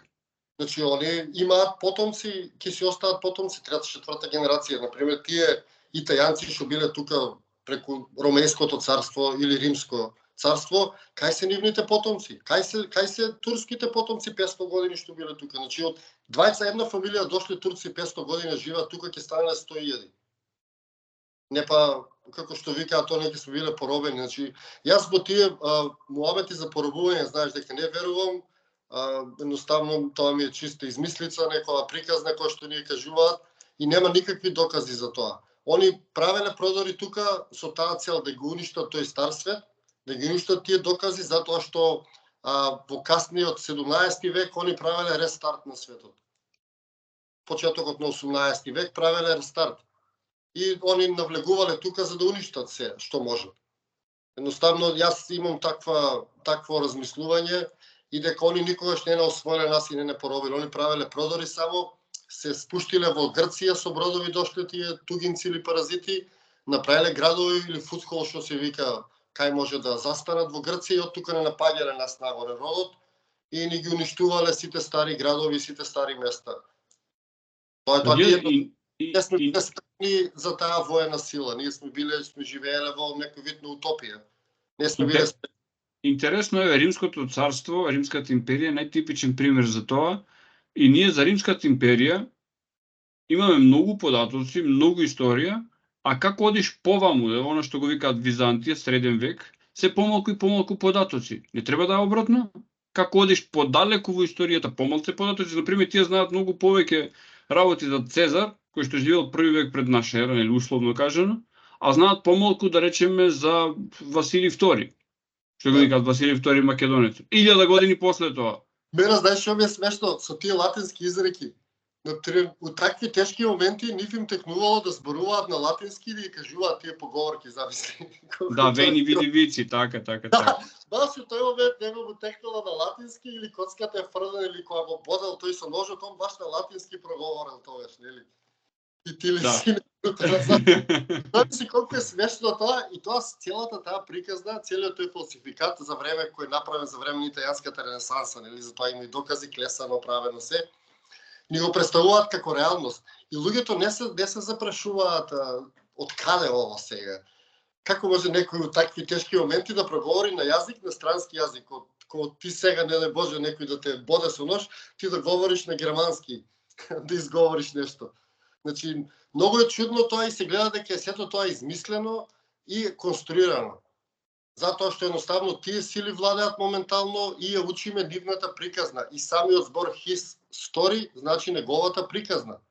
Или историја, приказна. Значи, они не ни тврдат дека тоа е реалност, немаат ни докази никакви, едноставно ние кажуваат ова е нашата приказна, не натера насила да го прифатиме нивниот календар и нивната историја и тоа ќе го учиме. Меѓутоа луѓето треба сами да истражуваат. И најважно од се треба да го користат генетското сеќавање. Затоа што некој ќе ти каже тебе информација, мене ми викаат од каде ти докази за тие работи. Мене не ми треба докази за некои работи. Во мене се активира генетското сеќавање, јас кога ќе слушам некоја информација. И јас знам дали таа информација е вистинита, дали е лага. Треба луѓето да се научат да користат своето генетско сеќавање и својата генетска меморија за да детектираат кога ги лажат. И не ти требаат тебе докази, ти треба само да едноставно знаеш ти што е вистина, што не е. А таа историја никако не е вистина, дури и смешна и мислам дека веќе пропадна таа историја, нели како пропаѓа таа цивилизација, така и историјата им пропаѓа и време е за вистинска историја. Например, ти си од Велес и сега велам, ако тој Велес и ако таа словенска митологија била толку небитна, толку измислица, не знам што, тој народ немало тој град да го нарече Велес, ке го нарекол, не знам, по Вардарија ќе го нарекол град покрај Вардар. Некако ќе му измислил Којник ќе го нарекол. Ја, ама знаеш како, јас прашувам, ете тоа моите видеа го зборувам, зошто не учиме ете за македонска митологија? Зошто учиме за грчка, римска, турска, хиндуистичка митологија, африканска, не учиме за македонска митологија, ариевска или словенска, како сакаш на кажи. Само да учиме, зошто не ја учиме? Луѓето не се запрашуваат и кога ќе ги кажеш македонска митологија, ти им ја кршиш програмата. И они се целите опрашалници си викаат, чекај, треба да имаме македонска митологија. Ама немаме. А зошто немаме? Разбираш тоа кој ерор, која мала во компјутерот. И немаат одговор зошто немаме македонска митологија. Велес е дел од македонската митологија, еден од главните богови и луѓето си го поштувале до 19 век. Значи не го поштувале до пред 1000-2000 години, до 19 век. По селата богот Велес бил поштуван, нашиот символ коловратот бил секаде поштуван.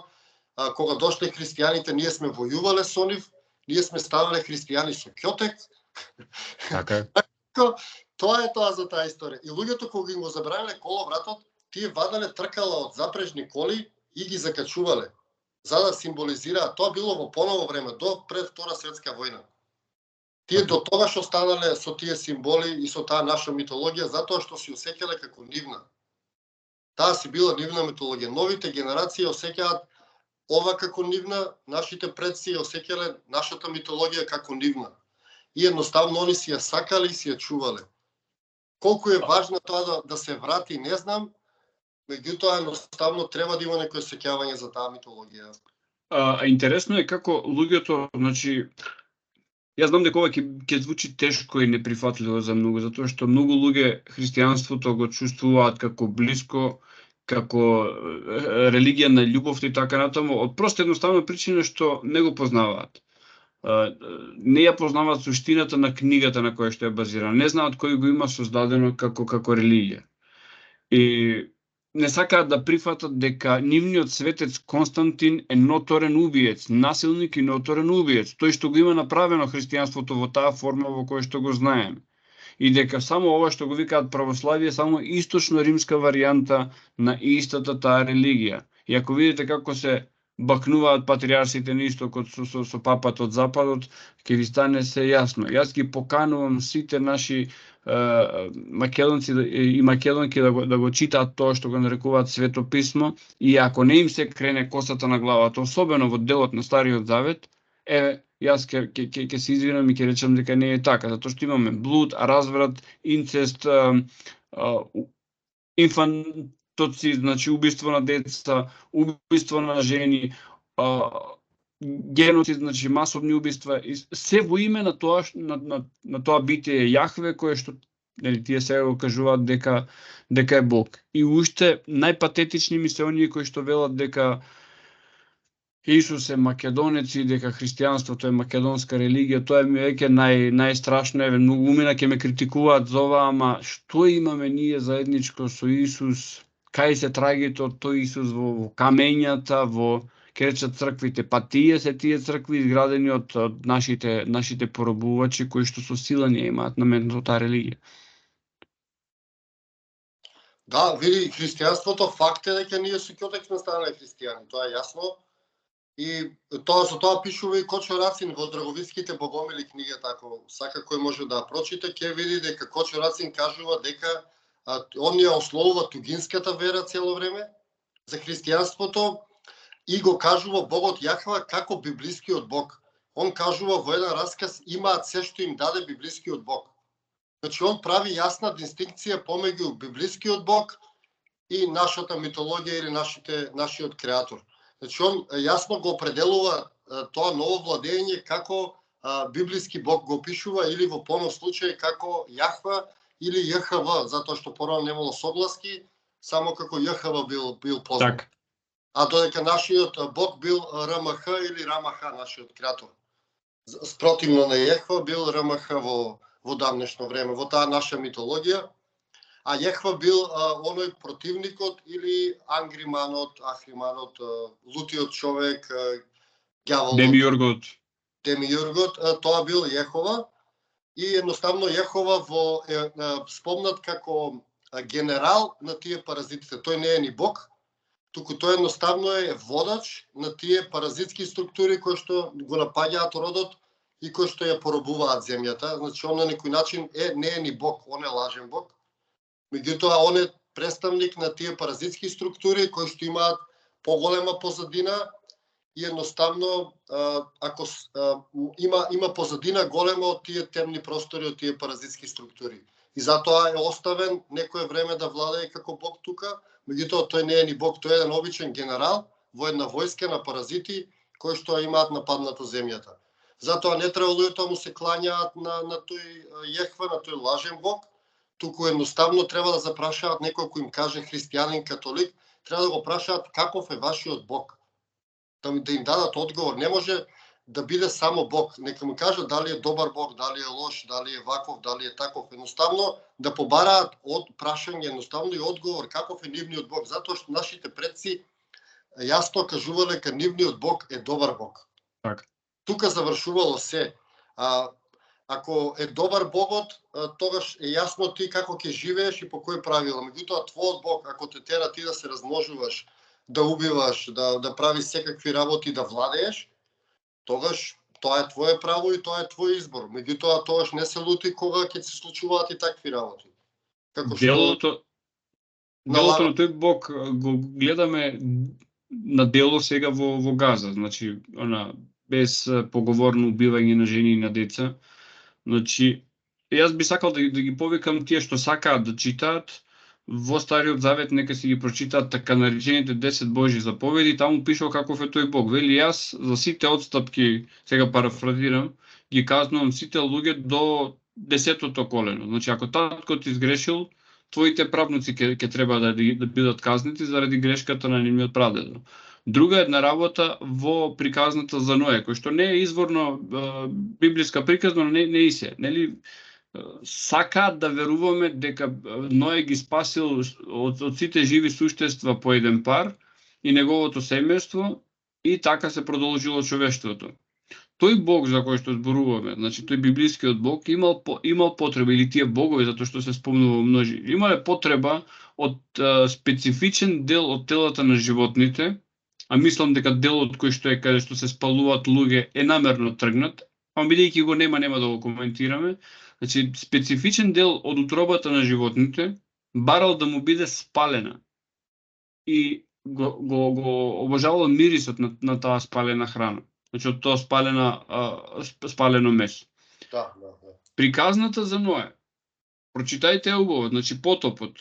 Ној ги собира сите животни, едно друго, поминува 40 дена потоп. Првата работа што ја прави Ној после потопот е многу фасцинантна.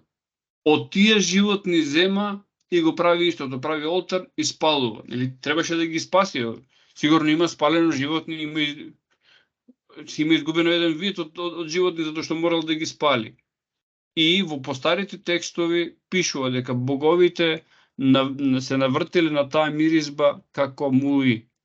Значи, затоа се таков тип на паразити за какви што зборуваш ти, и Јахве е еден од нив. И убаво пишува во Стариот Завет, тие што сакаат ќе им го најдам и конкретниот стих, вели како што е запишано во книгата на војните господови.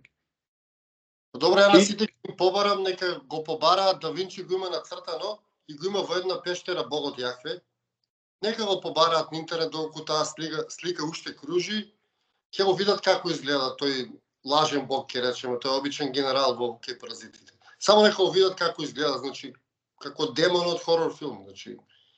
Зошто не му се покажа на Мојсија ни на никој доколку постоеле тие случувања. Он секогаш никогаш не се покажувал затоа што едноставно он е лажен и неговиот лик е страшен за човекот.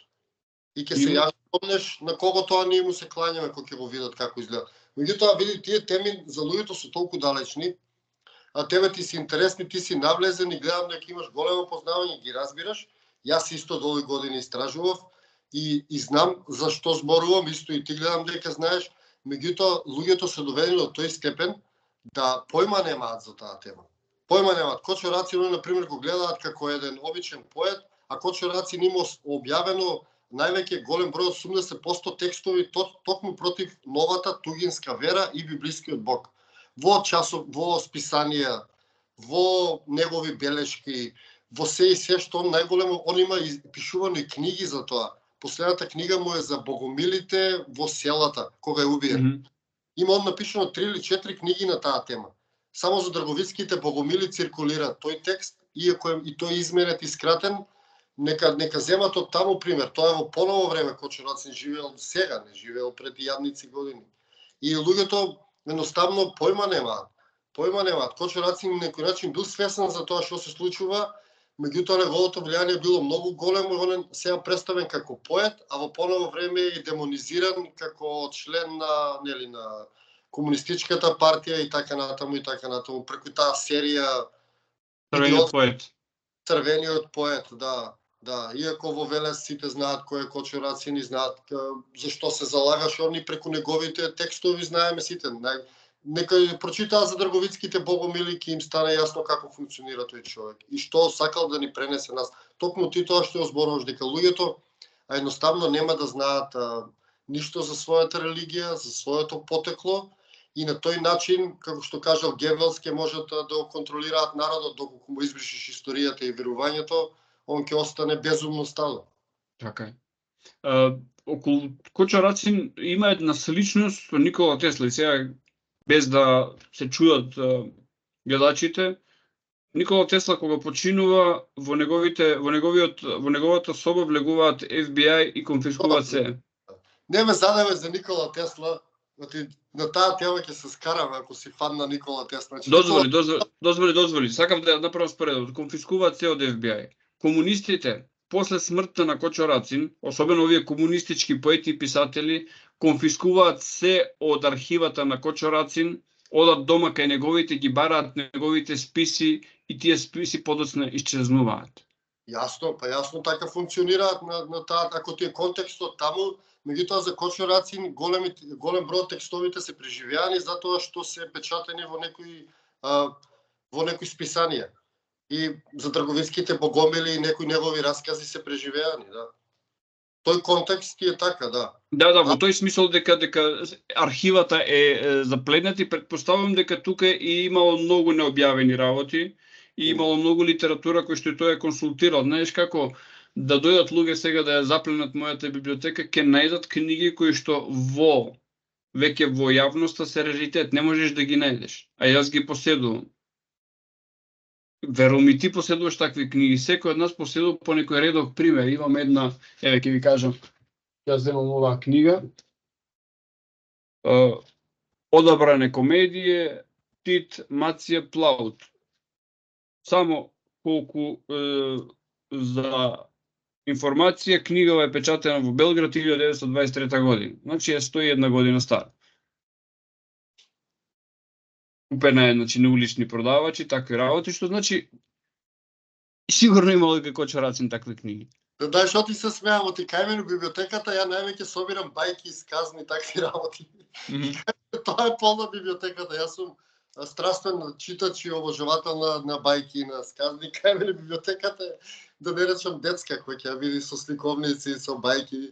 Меѓутоа, нели, тоа е... Не, фасцинантно е тоа со бајките, затоа што бајките се еден многу символичен јазик. Јас студирав малку книжевност и го знам тоа, значи тие содржат еден таков символичен јазик, што ако земеш да ги читаш на едно малку подлабоко ниво, ти откриваат длабоки значења. Значи, појди од наједноставните, Црвенка, па не знам, Заспанато убавица, тие што ги знаеме од браќата Грим. Да не збориме за оние кои што ги собирале Марко Цепенков и браќата Миладиновци. Тоа се фасцинантни работи. Нека побараат луѓето, ете приказната за јасниот сокол се вика.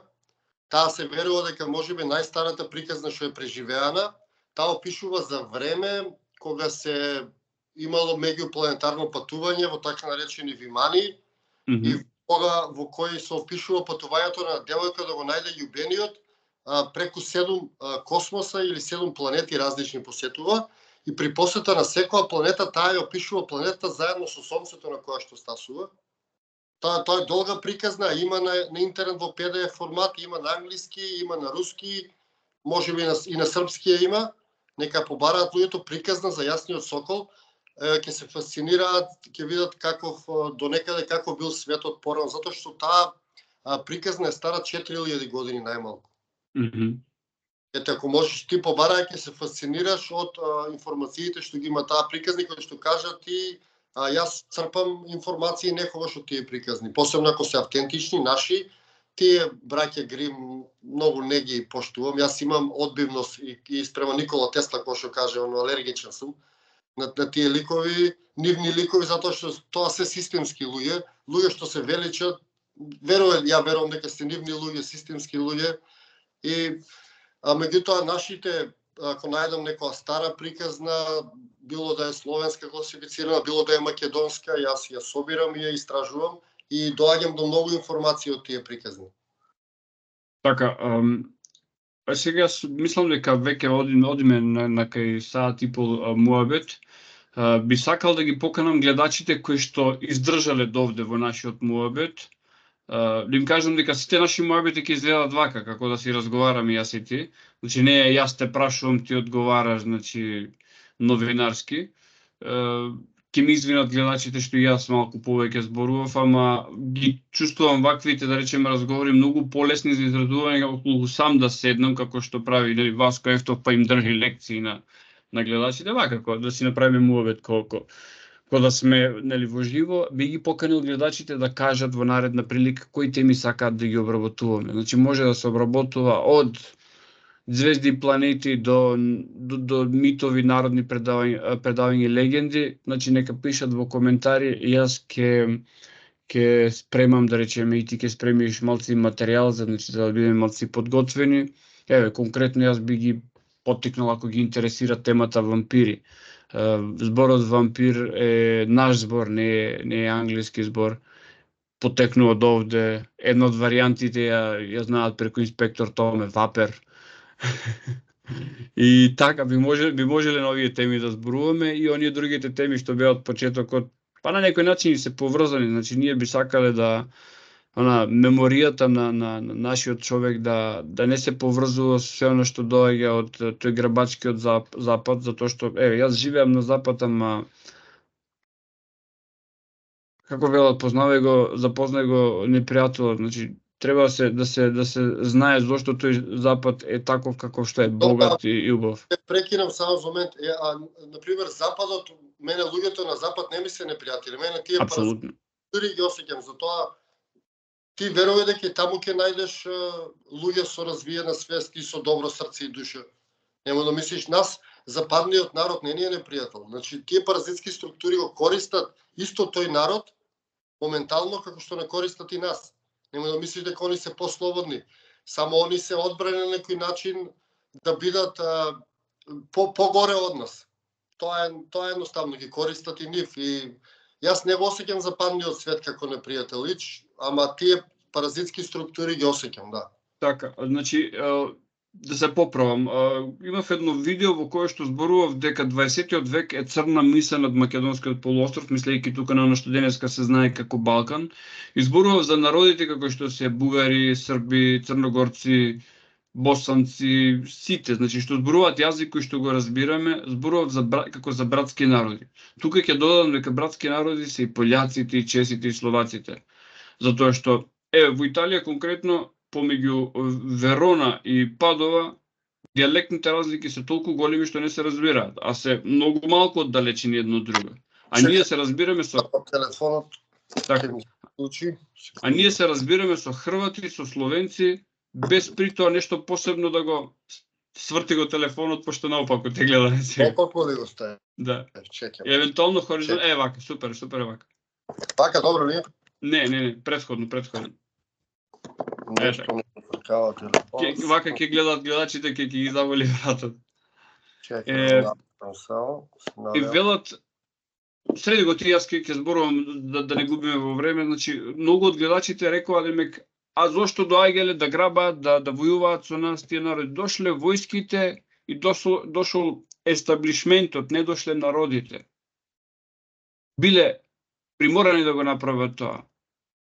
Како што кажа ти, кога ќе слеземе на нивото на обични луѓе, некојаш дури ни заедничкиот јазик не е потребен, со гестови ќе се разбереме и ќе дојдеме до заеднички јазик. Кога некој ќе му покажеш дека вака сакаш да се напиеш, ќе знае дека си жеден. Ами они се манипулирани, они се владеени. Ние треба да бараме сојузници во цел народ секаде, за да се ослободиме од тие паразитски структури кои што го владеат светот. Така е. Владите се горе-доле секаде исти.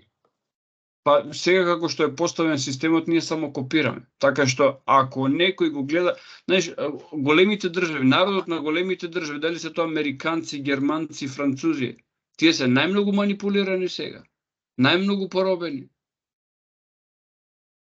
Така е. Особено, например, за германците, би кажал, како една нација каде што економската благосостојба е на највисоко ниво. Тие се многу повеќе манипулирани. Знаеш, ти имаш плата од понеделник до петок, главата нема да знаеш кај ти од работа, и типичниот германец, значи имам луѓе кои што живеат во Германија и ми го кажуваат, типичниот германец вели кога ќе дојде викенд, 2 дена се пијани до кома. Зошто? За да заборави на другите 5 дена. И од понеделник до петок повторно така. Не е некој големо задоволство да реша таму убаво се живее. Не е некој големо задоволство ти да имаш потреба 2 дена да бидеш пијан до заборавање за да ги процесираш претходните 5 дена.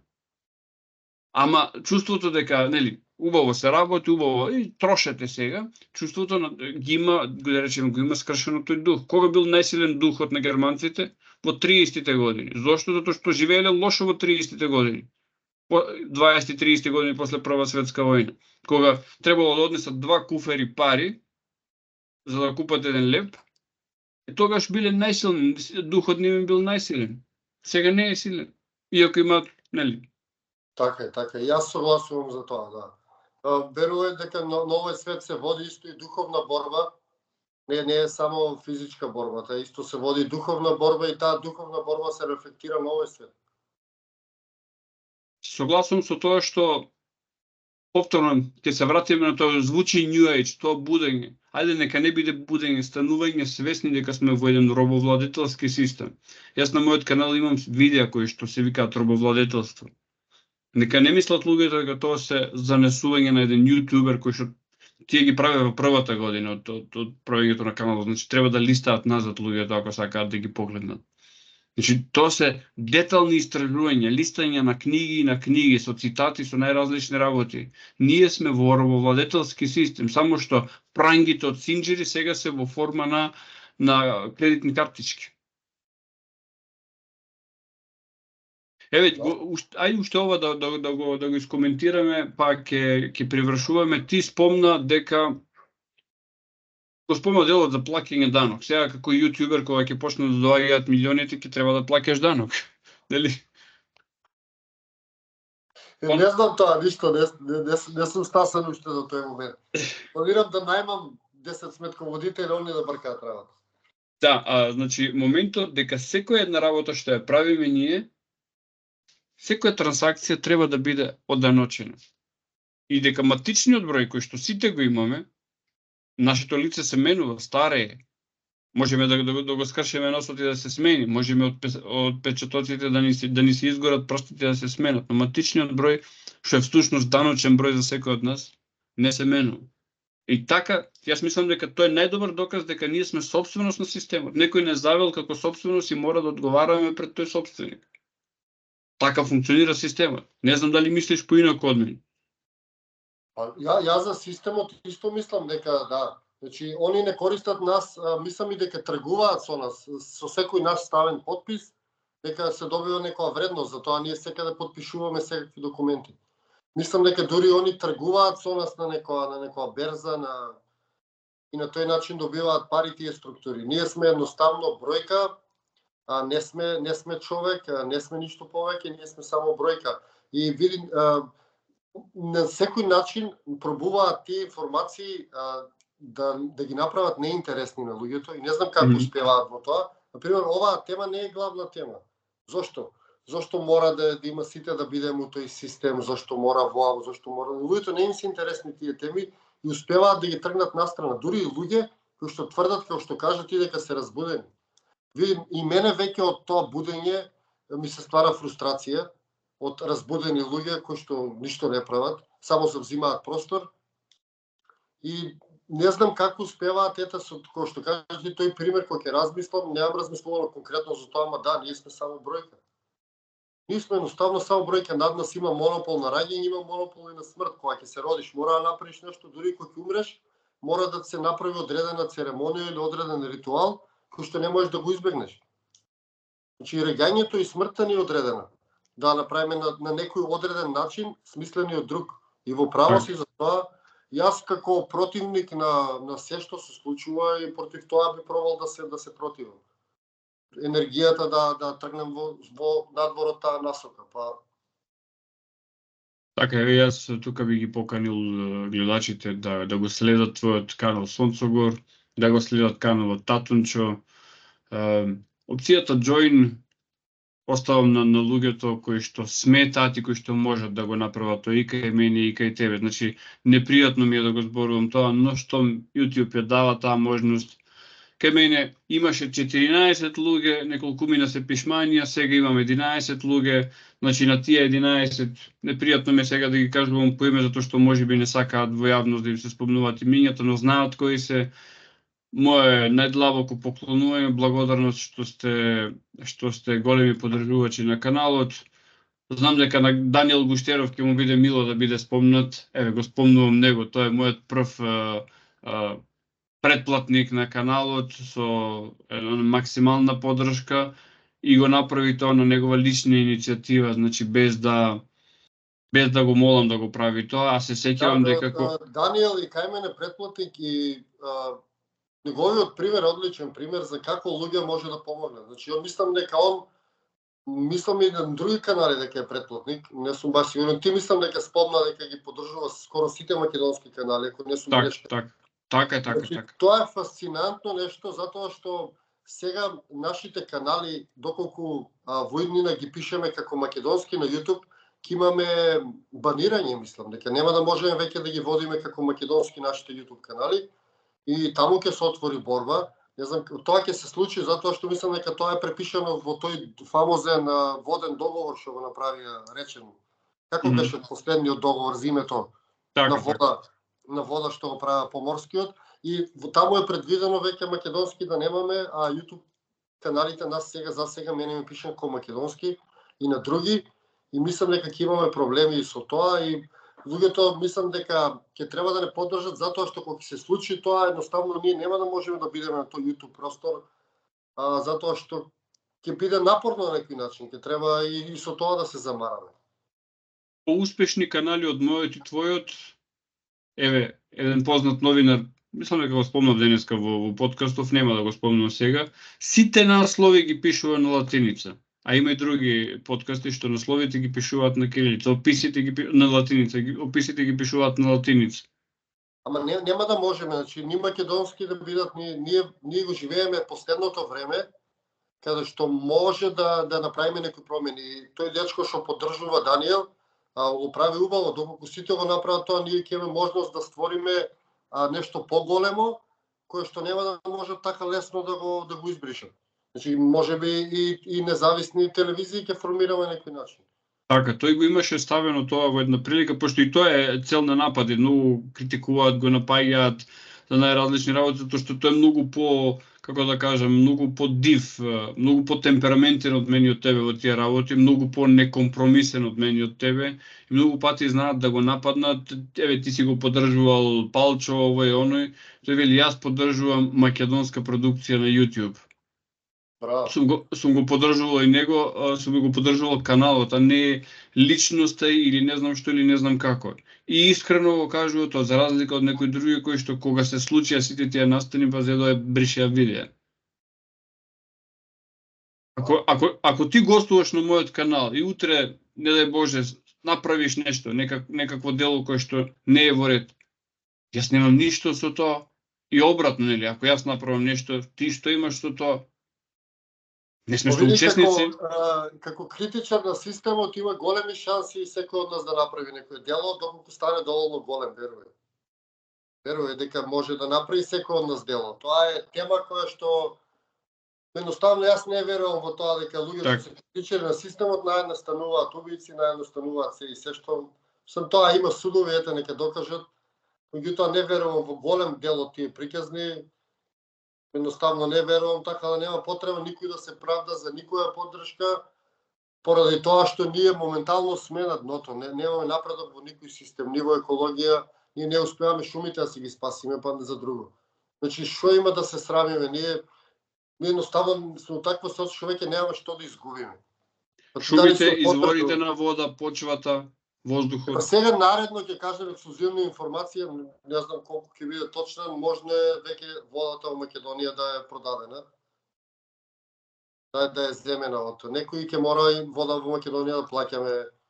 И тоа е само можеби еден сегмент кој што луѓето, кај знам што да кажам, ќе им се случи и ќе новинуваат пак нас. Во Америка е забрането користење, значи не смееш да собираш дождовница во Америка. Во Македонија, во Америка не смееш да редиш камчиња едни врз други, замисли покрај плажи. Да? Да. Тоа сега на последната работилница ми го дознав, да.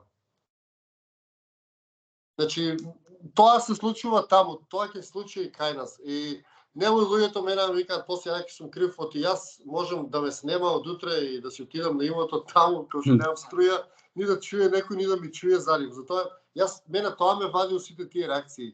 Јас ги гледам вака луѓето и вака стоам кој гледам малце од тој став сум, само ги гледам и сикам луѓе, вие сакате да ме избуткате до некаде да ме снема, разбираш?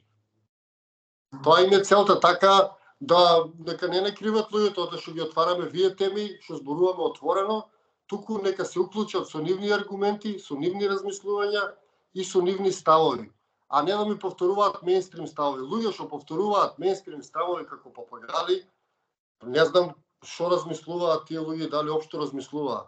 Никако мејнстрим, значи сите се борат со мејнстрим аргументи. Дајте ми нешто друго, па и нека е лудо, и нека е чудно, и нека е глупо, само нека биде поразлично од мејнстримот. Тоа ќе ми каже дека вие размислувате.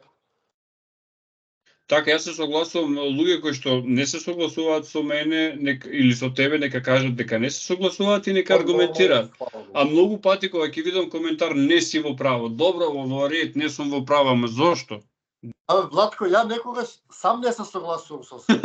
Има моменти, јас сам кога не согласувам со себе, не па некој друг. Океј е тоа. Ама важно е после тоа ние да останеме пријатели и да не ми ги вадат тие мејнстрим аргументи. Јас не ги можам тие. Тоа не е мој свет, тоа е за мене испод ниво на комуникација и ти да повторуваш нешто што оди денеска на вестите како аргумент, не личи. Меѓутоа, ако имате различно мислење, слободно, а за несогласување. Јас на мојот канал имам ставено дека за мене слободата е пред се. Што подразбира таа слобода? ти, Димче Ацков, да си кажеш што размислуваш, како размислуваш, да го аргументираш, а не јас сега тука да се убедувам со тебе дали си во право или не. Слободата е ти да го кажеш своето мислење, јас да ти го гарантирам правото за кажување на мислењето. Согласност е друга работа. И обратно, јас сакам да имам правото да се изразам, да делувам во согласност со тоа моје размислување. Нормално сето тоа треба да биде во едни рамки на човечноста. Тоа, ако сакаме обичајно право во кое што знаеме еден човек што прави, а што не прави. Еден човек не е во неговата природа да убива. Убивањето не е слобода. Од друга страна, говорењето на своите мисли, изразувањето на своите мисли е и како слобода. И треба да се гарантира таа слобода. Дишењето чист воздух е слобода. Имањето дебела сенка од дрвјата кои што ги спомнуваш ти е слобода на која што имаме право. И не треба да се бориме против тие што ни одземаат. Секако, значи луѓето треба да си ги чуваат мислите. Исто и тоа е денеска мода да викаат остани без мисли. Како бе луѓе да останете без мисли? Тоа го рачунуваат како некоја зен состојба кога не мислиш. Замисли, до кој степен идем. Значи ја на сите викам гајте си ги мислите. Гајте си ги мислите, луѓе, размислувајте, не седете така празно. Тој што седи така празно ќе остане, значи празна глава. Значи мора да се размислува, мора да се има мисла, а мора мислата да се насочува, доколку ви е конструктивна мислата, окей, доколку ви е негативна, пак окей. Меѓутоа, имајте мисли и не дозволувајте некој да ви каже дека вашите мисли не вредат или дека треба нивните мисли да ги цените повеќе од вашите мисли. Создавајте мисли, пуштете ги во етерот тие мисли и гледате како се менува светот. Затоа што верувај, мене ми е преку глава тоа седи и не мисли веќе. Тоа го рачунуваат сега како напредок да не мислиш. Нешто што треба да е назадно, ни го продаваат како напредок. И не можам од тие работи јас да функционирам едноставно, ме блокираат, ми ствараат неубаво чувство. Сега да седам јас со некој што не мисли, па што ќе правам јас со тебе, ти ако не мисли, што ќе разговарам? Замисли да бевме и двајцата што не мислиме, не размислуваме. Не, ама сега одат на работилници, плаќаат пари за да не мислат. Ти се верува ли тоа? Ми се верува. И одат луѓето на работилници за дишење. Нешто што ти е дадено од кога си роден, значи секакви идиотски работи се случуваат. Значи во светот. И јас им препорачувам на луѓе, бидете си луѓе, слушајте си го инстинктот. Слушајте си што ви кажуваат мислите. Одете во природа, секој ви се расчисти. Еве, илустрација околу мислите, ова се све хартии, бележник, мислите, кога мислам дека е важно да се забележат, да не исчезнат, седнувам и ги запишувам, еве ги поканувам гледачите да го прават истото, тоа е многу корисно. Не мора да пишуваат романи во не знам каков стил. Ако мислите дека некоја мисла е вредна за зачувување, седнете, напишете ја на хартија, не ќе се навратите на неја, ќе видите како ќе ве облагороди тоа што сте го мислели, особено кога шетате, кога правите нешто кое што инспирира размислување, како што кажуваш ти. Јас темите за видеата на телефонот си ги запишувам. Најчесто кога сум на некои чисти места во пештера на врв, кога се бањам у ладна вода, кога испам, тогаш ми идат мисли. Тогаш и ми идат теми, зашо да снимам видео, зашо да зборувам, и на телефонот си ги запишувам, најблиску ми е, сам на себе си ги праќам. Так. Да, за да си ги зачувам мислите, затоа што јас верувам дека мислата е многу важен дел, тоа е мотор. Значи нашето тело е составено од 5-6 мотора. Ти ако тргнеш еден мотор, телото нема да работи толку добро. А луѓето толку лесно си ги даваат своите мотори, тргни го егото, тргни ги мислите, па што сме ние без на што ќе останеме? Ај извади од колата филтер, извади пумпа, па да те видам како ќе ти оди колата. Така и нас, егото тргни го, извади ги мислите, извади го воа, и ние остануваме само на еден мотор да работи телото. Еве ќе се навратам на тоа, ако ние се согласиме дека сме Божја творевина, а сме, направени сме такви по образот Божји и сме направени затоа што треба да бидеме такви. И треба да ги отфрлиме тие убедувања дека сме направени од самиот Бог, дека сме направени грешни и погрешни. Не, напротив. Со време се расипуваме и со вакви глупости се расипуваме. Погледнете едно мало дете, погледнете ја невидноста на тоа дете, ќе сватите дека ние се раѓаме совршени. После тоа се расипуваме. Да, па тоа викам ја, ние треба се чуваме, значи тој креатор знаел што прави.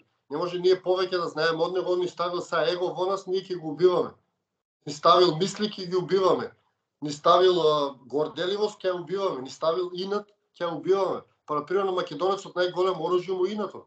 Така е, управа се. Ние од инат можеме се да направиме. И доколку ние го отфрлиме тој инат утре кога ќе имаме потреба од тој инат кога ќе бидеме нападнати од тие паразити, ние нема да можеме да се браниме. Па ние од инат што се вика светот сме го поробиле. Од инат влади менуваме.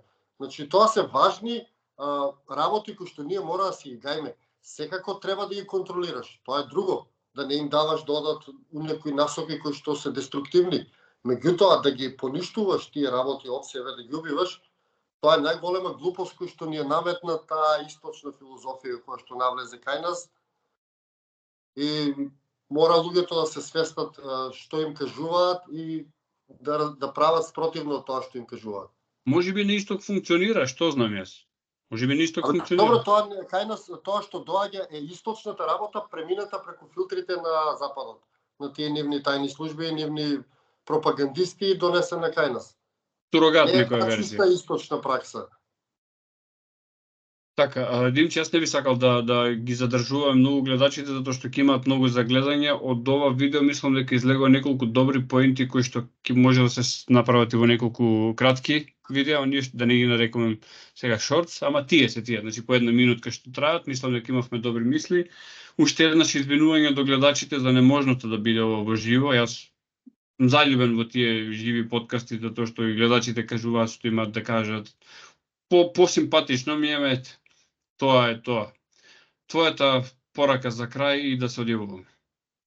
Мојата порака е, кажам, добра мисла, добар збор, добро дело. Така, и субскрайб на нашите канали.